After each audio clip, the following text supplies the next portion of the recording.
പറയാനുള്ളത് എന്താണ്? ഇവിടുത്തെ ചായ കുടിച്ചില്ലെങ്കിൽ എനിക്ക് എന്തോ പോലെയാണ്. കാരണം എനിക്ക് ഇവിടുത്തെ ചായ കുടിച്ചില്ലെങ്കിൽ ആഴ്ചയിൽ ഒരിക്കൽ ഇവിടുത്തെ നമ്മുടെ മാമൻ്റെ ഇവിടുത്തെ ചായയും പലഹാരങ്ങളും കഴിച്ചില്ലെങ്കിൽ എനിക്ക് എന്തോ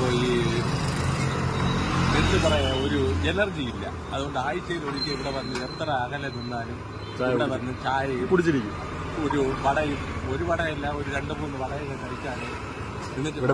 ഏത് വടയാണ് സ്പെഷ്യൽ ആയിട്ടുള്ളത്? ഇവിടുത്തെ എല്ലാ വടയും സ്പെഷ്യലാണ്. പിന്നെ അതിനെക്കാട്ടി എല്ലാ സ്പെഷ്യൽ മാമന്റെ മീശയാണ്. ഇതാണ് മാമൻ. മീശയാണ് സ്പെഷ്യൽ. ലെവലാക്കി